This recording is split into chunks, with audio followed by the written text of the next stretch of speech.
अच्छा, collision theory of chemical reactions, यानी chemical reactions कैसे होते हैं, कैसे रिएक्टेंट प्रोडक्ट में चेंज होते हैं, इन्हें एक्सप्लेन करते हैं एक थ्योरी जिसका नाम है collision theory of reactions.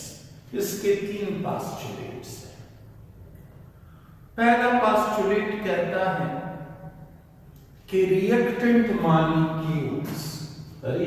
molecule must collide with each others before changing into product. Product में चेंज होने से पहले reactant molecule आपस में यूं ऐसे टकराएंगे, यानी उनमें टकराव होगा। प्रोडक्ट में चेंज होने से पहले रिएक्टेंट मॉलिक्यूल आपस में टकराएंगे, एक दूसरे के साथ कोलिजन करेंगे। ये पहला पोस्टुलेट। दूसरा पोस्टुलेट ये है कि अगर मॉलिक्यूल आपस में यूं टकरा जाएं तो क्या उससे प्रोडक्ट बन सकता है, यानी क्या उसके नतीजे में रिएक्शन हो सकता है। दूसरा पोस्टुलेट कह रहा है जो मॉलिक्यूल आपस में टकरा रहे हैं, जो रिएक्शन में हिस्सा ले रहे हैं, वो प्रोडक्ट में तब चेंज होंगे अगर उनकी एनर्जी एक्टिवेशन एनर्जी के इक्वल हो। यानी अगर मॉलिक्यूल एक्टिवेटेड मॉलिक्यूल हो तब जाके उनका कोलिजन फ्रूटफुल कोलिजन होगा। फ्रूटफुल कोलिजन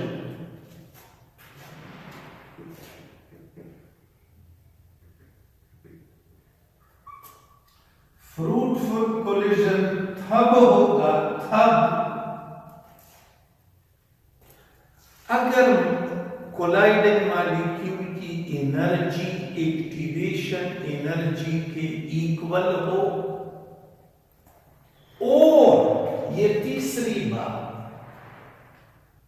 ऐसे रिएक्टेंट मॉलिक्यूल जिनकी एनर्जी एक्टिवेशन एनर्जी के इक्वल हो उन्हें एक्टिवेटेड मॉलिक्यूल कहते हैं। और ये तीसरी बात कि ये एक्टिवेटेड मॉलिक्यूल इनकी सिमत भी दुरुस्त होनी चाहिए। दुरुस्त सिमत का ये मतलब है, लुक एट माय हैंड्स, अगर ये ऐसे हो, देखो ऐसे, जब ये एक दूसरे के साथ टकरा जाए तो ये एक दूसरे के साथ चिपक जाए। अगर ये मॉलिक्यूल एक्टिवेटेड हैं, ये एक्टिवेटेड हैं, लेकिन ये ऐसे हैं, ऐसे, एक की ओरिएंटेशन यूं है, दूसरे की यूं है, ये अगर आपस में टकरा भी जाए तो ये एक दूसरे के साथ चिपक नहीं सकते, ये एक्टिवेटेड कॉम्प्लेक्स बना नहीं सकते। तो रिएक्टेंट एक्टिवेटेड मॉलिक्यूल्स की एनर्जी एक्टिवेशन एनर्जी के इक्वल होती है और उनकी सिमत भी दुरुस्त होनी चाहिए, तब जाके वो केमिकल रिएक्शन में हिस्सा लेंगे और प्रोडक्ट में चेंज होंगे, उनका कोलिजन फ्रूटफुल कोलिजन होगा। अब इन तीनों पोस्टुलेट का एक्सप्लेनेशन देखिए। Kinetic molecular theory of gases के मुताबिक 1 सेकंड में 1 लीटर कंटेनर में 1 मोल गैस, 1 सेकंड में 1 लीटर कंटेनर में 1 मोल गैस के मॉलिक्यूल 10 पावर 32 कोलिजन्स करते हैं।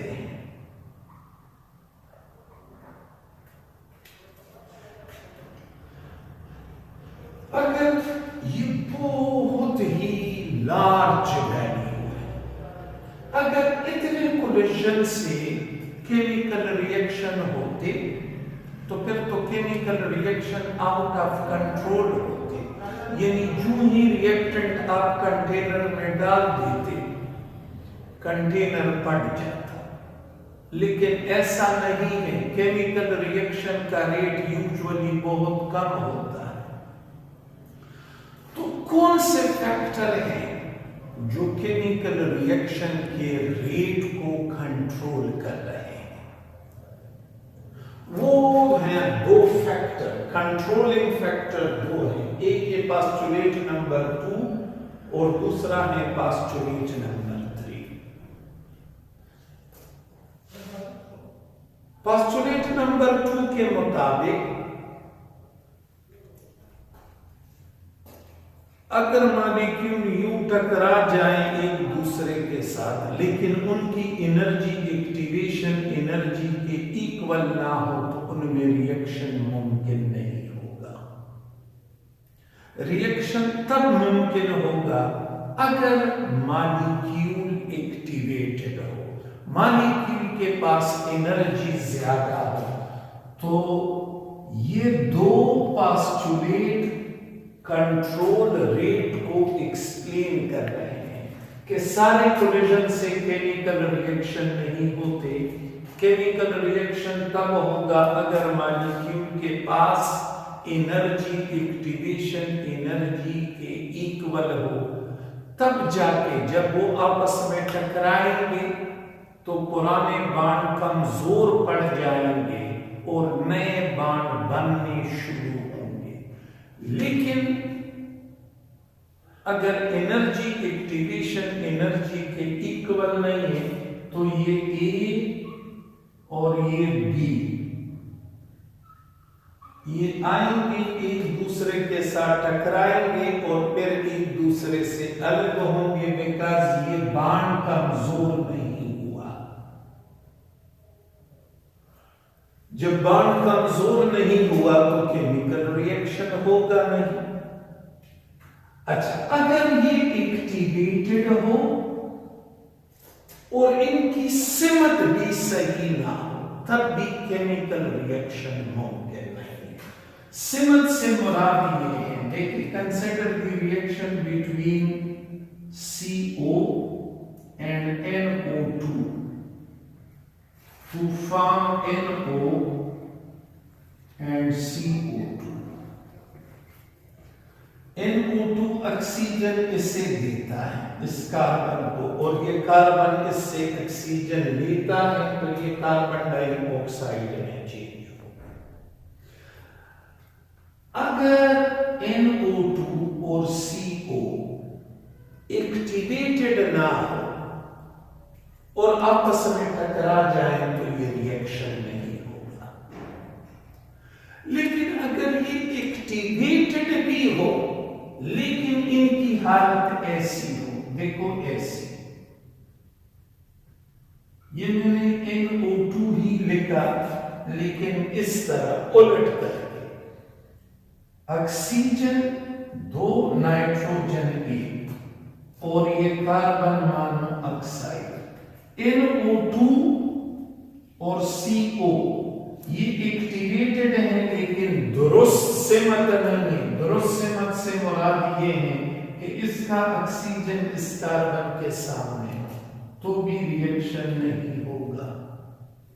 अगर ये ऐसे हो, ऐसे,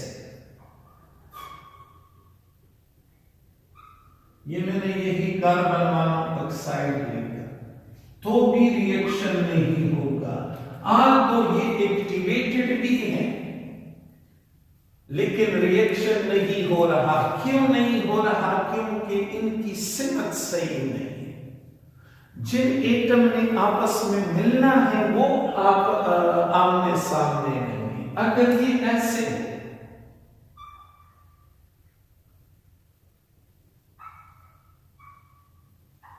तो भी रिएक्शन नहीं होगा। क्यों?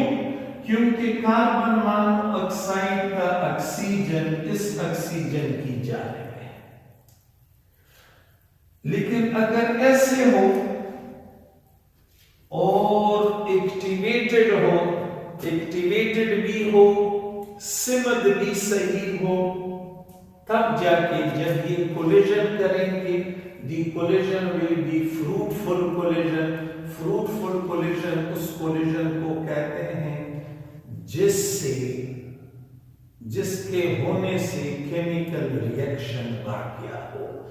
तो ये collision theory of chemical reactions chemical reaction के अकरेंस को एक्सप्लेन करती हैं कि केमिकल रिएक्शन तब होगा जब रिएक्टेंट मॉलिक्यूल आपस में टकराएंगे, और जो रिएक्टेंट मॉलिक्यूल आपस में टकरा रहे हैं उनकी एनर्जी एक्टिवेशन एनर्जी के इक्वल होनी चाहिए और उनकी सिमत भी दुरुस्त होनी चाहिए। तो ये मैंने आपको 4 कोलिजन्स लिखवाए, 1 2 3 4 कोलिजन में से सिर्फ एक कोलिजन ही फ्रूटफुल कोलिजन है जो इन तीनों पोस्टुलेट्स पे पूरा उतरता है।